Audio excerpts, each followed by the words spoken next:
you want to know what political thing you should fight with your friends and family about over the holidays?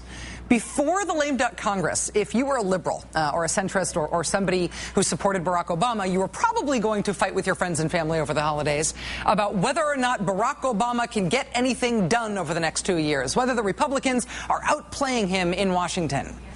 But then Barack Obama spent 26 days running circles around the Republican leadership in Washington and getting stuff done, which means that question about the president's political skills is not as potent a field for festive political combat as it might have been before the Democrats in Congress did all of these things that are now scrolling up the screen in the lame duck Congress. Barack Obama signed them. They got done. If you were worried that they couldn't get anything done before, you are no longer worried about those things. So if you are not going to fight about whether or not Barack Obama can get stuff done in Washington, what are you going to fight with your friends and family about over the holidays? Believe it or not, you are going to fight with your friends and family over the holidays about the rules of the Senate. In Cup way back in 1967. Right! Hear me out! I swear you are. You really are going to fight about this, and here's why. January 5th. Mark down January 5th in your calendar. January 5th is the first Wednesday of the year, right? All of this carping about how the Senate is broken, wonky people and young senators nobody's ever really heard of talking about this major problem with the Senate, that can all change on January 5th because something conceivably might actually happen on January 5th. On January 5th, which is the first day of the new Congress, it looks entirely possible that Democrats could come back to Washington and fix the Senate. They could come back to Washington and change the rules of the Senate. They can only do it that one day. They have a one-day window for a realistic shot at changing the rules. And then you don't really get another shot at it for 2 more years. This might actually happen. They really could change everything on that one day, January 5th. There are 2 things that used to be true about the prospects of fixing what's broken in Washington. 2 things that used to be true that are no longer true. Number 1, it used to be that news of Harry Reid planning to do something, Harry Reid planning to outmaneuver Republicans in the Senate, was greeted with smirks and snark and dismissiveness. LOL. After this lame duck Congress, where the Senate passed all of these things that everybody said couldn't be passed, nobody is being smirking and dismissive about Harry Reid's political powers anymore. Today, Greg Sargent at the Washington Post quoted a senior Senate Democratic leadership aide saying Harry Reid is in active discussions with other Senate Democrats about how they're going to fix the Senate when they return in January. They're going to change the rules. Quote, they are already talking it through and devising a plan. That sort of story, before the raging duck, angry birds Congress, would have been poo-pooed so much by the Beltway media that the FCC would be handing out fines for widespread scatological humor on the Sunday shows. But now, after what Harry Reid just pulled off in the Senate, in the lame duck Congress, this reporting that he has a plan to fix the Senate, he has a plan to change the rules, which is actually a very simple thing to do, which is within his power to do. This is not being treated as a joke, nor do I think it is a joke. So that's one thing that's changed. Harry Reid saying he's capable of doing this and wants to do it is a big deal. The other thing that's changed is the idea of who exactly wants to fix the Senate.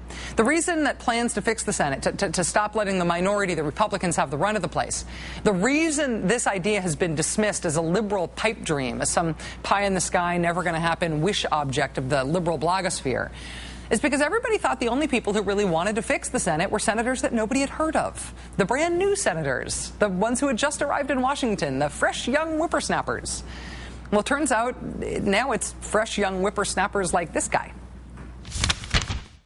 This is not a farewell address, but rather a closing argument to a jury of my colleagues and the American people, outlining my views on how the Senate, and with it the federal government, arrived at its current condition of partisan gridlock.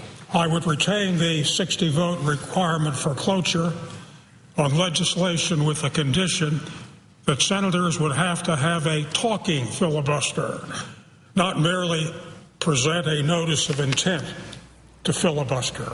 That was Democratic Senator Arlen Specter, who has been in the Senate since Senator Marco Rubio was 10 years old. Arlen Specter giving his farewell speech, not about the friendships he made in the Senate during that time or about the landmark legislation he worked on, but about how broken the Senate is now. A rip-roaring denunciation of how Republicans have broken the Senate. He called the usurping of power by the minority tyrannical. Everybody's been deriding the prospect of actually fixing the Senate by saying the old senators will never go along with it. The guys who actually have the real power in the Senate, they're never going to do it. It's only these young new senators who want to do something about it, and young new senators don't have any power to change an institution like the Senate. But I want you to look at this headline. Check this out. Print this out and tuck it into your January calendar. The National Journal yesterday headlined this story: Senate's returning Democrats unanimously favor filibuster reform. Unanimously. The National Journal reporting, quote, all Democratic senators returning next year have signed a letter to Senate Majority Leader Harry Reid urging him to consider action to change long sacrosanct filibuster rules. And suddenly a whole new world of possibility opens up for American politics. Listen, I know it's impossible to believe that the political thing you're going to be fighting with your friends and family about over the holidays is Senate rules. But this is the thing you're going to be fighting about. You're not going to be fighting anymore about whether or not Democrats can repeal Don't Ask, Don't Tell, or whether they can get that nukes treaty passed, or whether they can get health care for 9/11 first responders. Those things are done. This is it. This is a really big change that is suddenly possible. It's even suddenly probable. There's one day every 2 years when the Senate rules can be changed with just a majority vote. This year, it's the first day of the new Congress. It is January 5th. The Senate is broken, but it could be fixed. You want to see our newest version of how it's broken? This represents the number of times that the Senate was forced to have a supermajority to vote on something, meaning that even if a majority of senators supported something, it couldn't necessarily pass. This is how the Senate broke. That spike you see in the last 4 years, that is the Senate breaking. Up to this point, we've heard lots of diffuse statements of support for maybe doing something about this someday.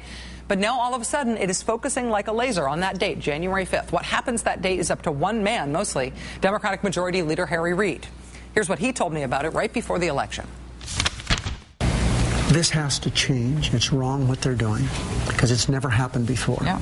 The Republicans, just this time, have abused the system, and it's going to have to change. We're going to have to look at ways to change that because there should not be 60 votes in the Senate. So would you would support efforts to change the rules around the filibuster so that there won't be a 60-vote threshold for every vote? Well, that's right. Not for every vote. We're going to have to change some of the rules, and I know how to do it, and we're going to have to take a hard look at it.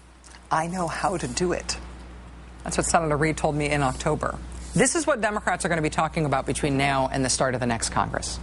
The reason that you will fight about this with your friends and family over the holidays is because of the worry among Democrats that if they get rid of this 60 votes for everything rule, if they change the rules now, they will pay a price for it if and when they end up in the minority again. Because I guess Democrats might want their senators to break the Senate too. Here's what's about to happen. Republicans are about to take control of the House. Republicans managed to turn the Senate into a Republican stronghold even when they were in the minority there because of the way they broke that institution. So are we going to have a Republican stronghold in the Senate and a Republican majority in the House? Are Democrats just going to give over the Congress to the Republicans? Or are they going to fight back and actually use the majority that they have in the Senate and not let Republicans run that House from the minority? They can do that if they change the rules on January 5th. Should they do it? Okay, everybody fight. Joining us now is New York Times columnist Gail Collins. She's author of When Everything Changed, The Amazing Journey of American Women from 1960 to the Present. Hi, Gail. Nice to see you. I can't wait to go to Cincinnati. Sit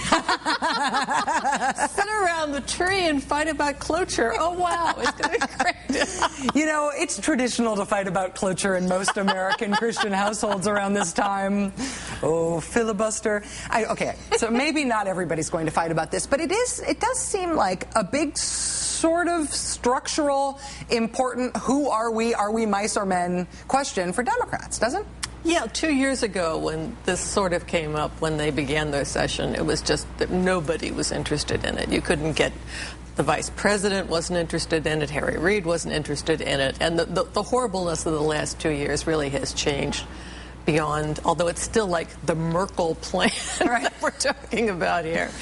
But it is the babies that started it. It is the babies that started it. It's the youngest senators that started it. And everybody kept telling me, I keep doing segments about it, I keep doing shows about it, saying this is the most important thing to know about Washington.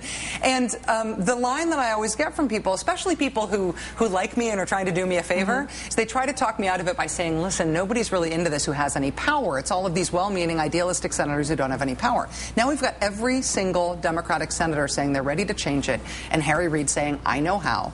And I know how, and they can do it on that one day. Do you think in the end they're going to be afraid of their shadow and not do it?